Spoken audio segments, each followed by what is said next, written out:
This is INCRadio, DCEM 954, the voice of truth, the official radio station of the Church of Christ or Iglesia ni Cristo.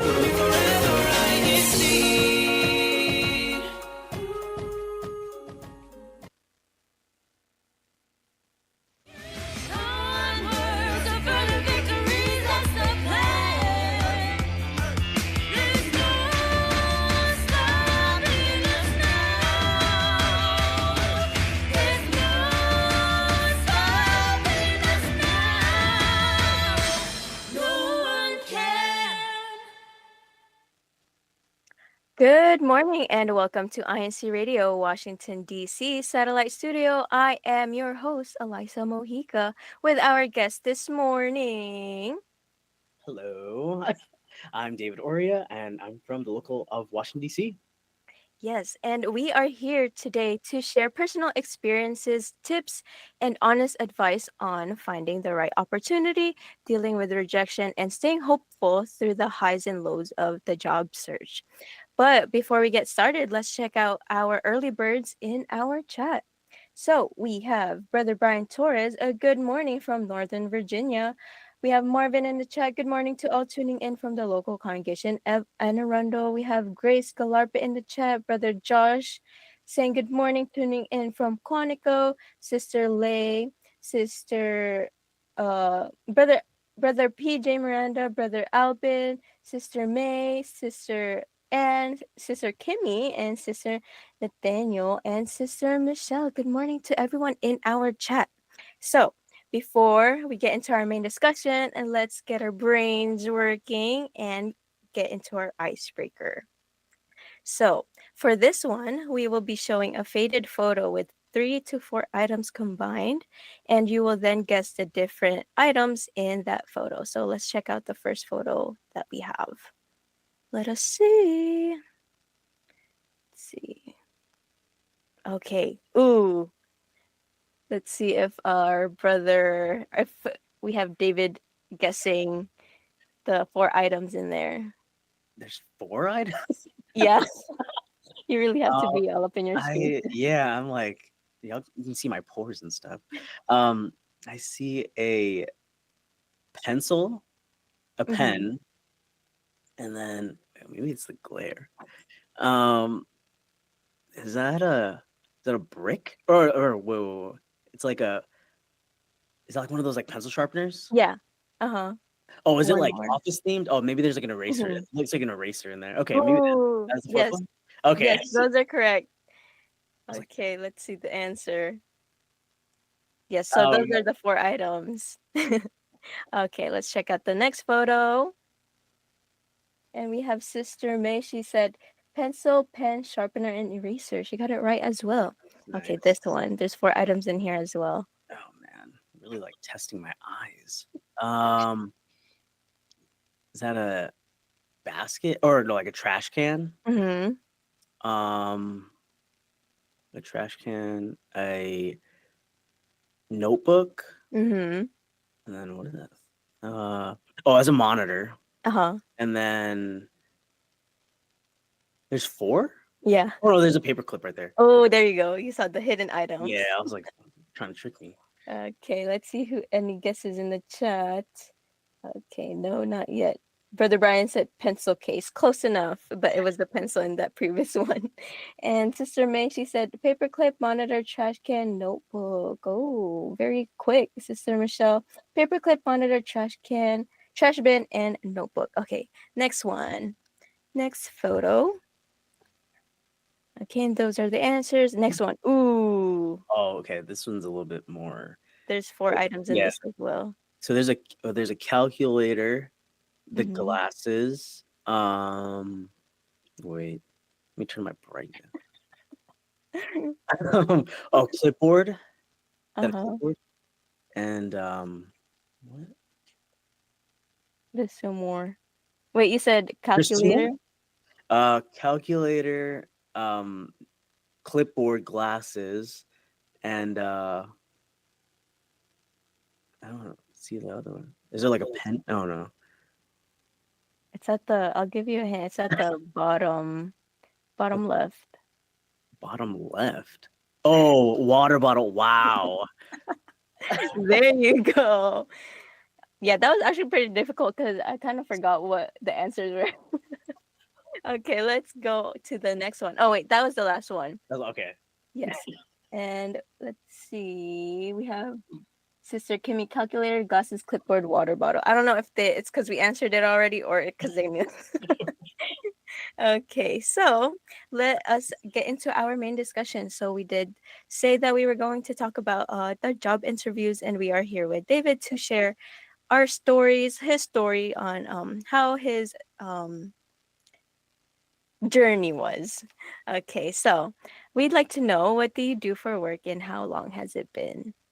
Yeah, so I'm actually a doctor, and specifically in the traumatic brain injury field, and it's been a kind of a long time actually. As far as like training, I trained to be in this position for like about 15 years, and that's like with all the schooling and everything like that, schooling and medical training. And Mhm. so I've been practicing for about 5 years, I guess. Wow. Oh wow. So how was the gap from being a student to landing this job? Because I know it's not that easy when you're like, oh, you're done with school. Sometimes you're very hopeful that you'll get a job right away with all the applications, like you apply so much, and then later on you're just still in the waiting game still. Yeah, the that transition I feel was a little bit more difficult than I anticipated. I thought that, like once you like graduate, you're like ready to go. Like there's an abundance of jobs out there, and sometimes that's just not the case. And at least that's kind of what it was in my case. I did do had a lot of applications sent out, and just a lot of waiting. Mm-hmm. I feel like sometimes being patient during those times of waiting was probably one of the most difficult things. Oh. Yeah, it's at least that's what I experienced, Yeah. you Yeah, know. I can say I'm on that road right now because there are days you're like, "Oh, why is it taking so long?" But then at the same time, I got this from my mom. You have to keep in mind that it is still a blessing. You still have a job, and that's what God wants for you, and as long as you're always praying about it, it will soon come. So, yeah. So what was your mindset like when you started applying and then you're like later on like, "Where is it?" Yeah, I think so. I mean, I've applied to like, a bunch of different jobs throughout my career. So when I was applying when I was out of college, um, I kind of really didn't know what I was doing. Honestly, I also relied a lot on my parents, some of my like counselors from college. They would make a lot of these recommendations, and I try to like implement them. But Mhm. also feel like I just kind of really didn't know, especially it being like new to the workforce. So I actually I had to utilize a lot of different strategies. I would cold call people. I would utilize like a recruiter. I would talk to different friends and family to see if there was anything available wherever they were working. But the overall thing was just, it was very uncomfortable. It Mhm. was just getting outside of my comfort zone and talking to people. And just because again, it was very, very new. Mhm. And then, there's been a bunch of other points in my career where I graduated from medical school, and then I was, interviewing a lot. That was probably one of the bigger things, interviewing, trying to get my first job in residency. And I think during that process, I interviewed, I think it was about 37 programs. It was a lot. And just like that was almost, it was mentally draining, first of all, having Oh. to talk to a lot of Uh-huh. people, and the uncertainties of all of those things, not knowing where I was going to go. Those are some of the things that I think I had to really deal with, and I know a lot of other people too deal with a lot of those things when looking for jobs too. Yeah. And when you said you had to get out your comfort zone, so you mean like, okay, so applying just straight to the company isn't working. So that's when you had to network. Yeah, I think there's a lot of things that were very uncomfortable, to be honest with you. Like, yeah, when applying directly at a company didn't work, I would I would go to like different networking events, job fairs. Whenever we would have job fairs that were put on by the church, or even job fairs like put on by my school, or even in the community. I would go to those and try and network with a lot of people, bring my resume and Mhm. my best foot forward. And that was all very like uncomfortable, and so just doing something that I wasn't normally used to was something that I had to get used to. Uh-huh. So you say that going to those job fairs, it really makes a difference? Because I do get a lot of emails from my old school and they're like, "Oh, there's a job fair coming this weekend," and then they give you information. You think that's like important to go to? I definitely think so. And personally, from my own experience, this was when I was actually on the other side. I was already in residency. I was part of like the hiring process of like new residents that were coming to our program, and we would go to these. There were conferences, but the conference had a job fair, Mhm. and we at the job fair we were able to meet potential candidates, talk to them, get to know them, really get to understand like their background, where they came from, stuff that didn't really translate just on the resume that was on that piece of paper, and getting to know them on an even deeper level. And actually a lot of them, I wouldn't say a lot, but a handful of them that we really really liked, they Mhm. landed interviews just by being at the job fair. And actually one of them we actually ended up hiring. Wow, that's so cool. Actually, okay, I'll take note of that. So, how do you stay confident when you didn't hear back or when you faced rejection in the hiring process? Oh man, yeah, that's a tough question. I mean, because rejection, it's inevitable. Mhm. Like quick story, and I know we were kind of talking about this a little bit offline, but one of my first jobs out of college, I was in between, actually took a couple of years off between college and medical school, and so I was looking for a job, looking for experience, and I got a job, and 3 days later they laid me off. Yeah. Yeah, Yeah. when David was talking to me about it, my jaw dropped because because you're like so happy that you got the job, and then how'd you face that? Man, first of all, well, it was pretty bad. Again, I was really new into the workforce, didn't know what to expect, doing a lot of things that were outside of my comfort zone, and so I was like, imagine like an emotional like high. I thought it was like big blessing. It's just like, oh my gosh, I got a job, and then 3 days later, I lose my job. I got laid off for like financial reasons from the company, not because of anything I did, but that high and that low. Mhm. But honestly, I think that there was an even bigger blessing there. I think it was God just teaching me how to be resilient. Teaching me that I need to trust in Him, and that was a lot of what I kind of did. I Mhm. prayed a lot. I was just like I was devastated. Talked to my parents a lot, and they told me to pray and just trust that something better was coming. And I really relied on that. Relied on Mhm. some of the things that we've been talking about. Just um, staying uncomfortable, Yeah. and being okay with that. So that was kind of how I got through that time. So after those 3 days, and then you had to leave, what you think? What made that story such a? Because there's always that small story. Oh, this happened, but then this bigger blessing came.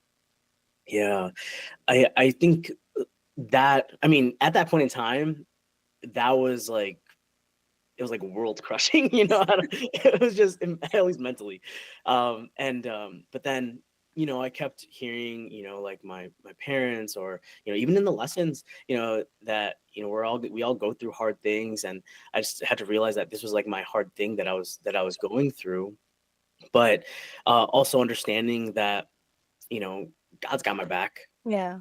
He's gonna help me if I continue to perform my duties. If I continue to stay strong, I'm asking for opportunities to be strong, and this was Mhm. like the opportunity for me to actually exercise the strength that God is giving me. And Mhm. that's really what I started. I didn't realize that in the moment, but later on, I really realized that that setback is a setup for a comeback, and that's kind of how. Ooh, I like that. Wow. Okay. So, for those that don't know, you weren't from Washington D.C. Yeah. So you want to share a bit more about that? How you moved here? Sure, sure. So my hello, we got to start like all the way back. So I was actually born and raised in Chicago, Illinois. So shout out to Northern Midwest, or well, Great Lakes now. And so I was born there, and then when I went to college, I actually I moved to Los Angeles. I went to UCLA for college, and my parents and my family ended up following me there, and so that's kind of like had become our home base.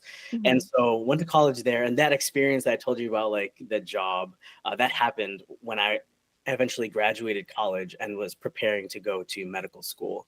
And then I eventually got into medical school, went to medical school in Arizona. And then after that part of training, we got married, moved to New York, was there for my internship. I was in Baltimore for 3 years for my residency. I ended up moving to DC for my fellowship. And then after fellowship, I graduated fellowship, and then I've been here ever since. Wow, and you have a job here. I do, yes. Wow. So, what did you learn about patience timing or faith during your search? And I think I learned a lot about all of those things during that time, and during just like my job search. A lot of it is, you have to be patient, right? And I think all of those things, especially the like I was talking about earlier, like the waiting is almost the one of the hardest things. um, I think that's just an opportunity that we have to exercise patience, right? To Mhm. really prove that we are being patient. We're waiting for, whatever blessings are in store for us. But then also too, those were those kind of, we were talking about setbacks, talking about rejection, talking about like things not going the way that we plan them to go. I think a lot of times you really see how or at least it clarifies like how strong is my faith right now, right? Uh-huh. So it's almost like a test in itself. And I think I try to utilize a lot of those opportunities to continue to lean on my faith, but also exercise the faith that I have. Yeah, I love that answer. So, we actually have a few submissions here. So I asked, let's see. The question was if you have any tips for preparing or handling the interview itself.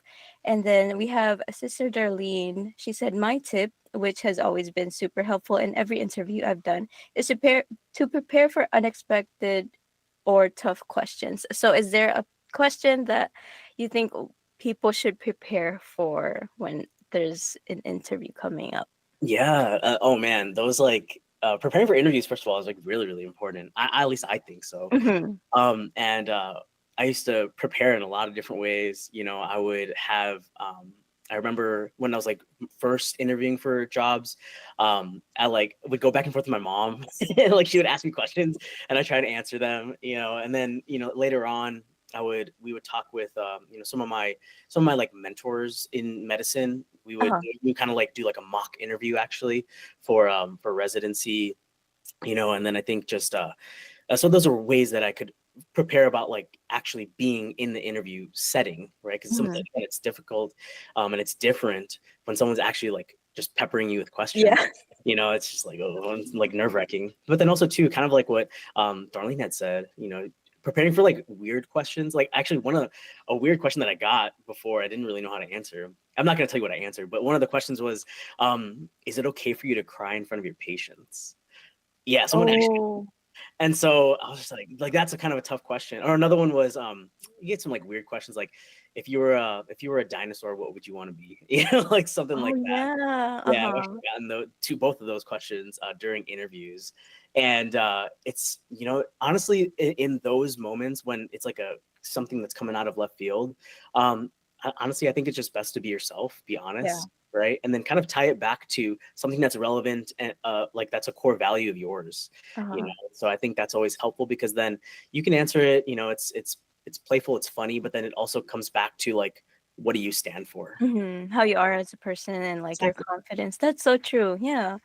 Okay, let's see the next one. We have Roland Gonzalez. Research interview questions online to help you prepare for your interviews. Resources like LinkedIn and other career opportunity sites have those questions available. And so practice, like what you said, practice your answers with friends or family ahead of time. And you can also use like, other chats to to help you. And we also have Arnie Jane D. Be prepared for researching the company you are interviewing with. I think this one's very important because when I had my interview too, I my sister made sure I knew about the company because they do ask about like what are you gonna bring to the company. Hmm. So Totally, totally. I mean, think how also taking my mom gave me this advice too, like taking that a step further and like seeing how this company aligns with you, right? yeah. So making that come out during an interview too, I think is helpful. Mm-hmm. And also be prepared with questions to ask the interview. Don't ask when are you going to decide. Ask Yeah. questions like, is there room to grow within the company? That way the interviewer sees you're not planning to leave as soon as you get hired. And being confident is very important because you gotta show yourself. You gotta show them how you are as a person, but also don't be too much.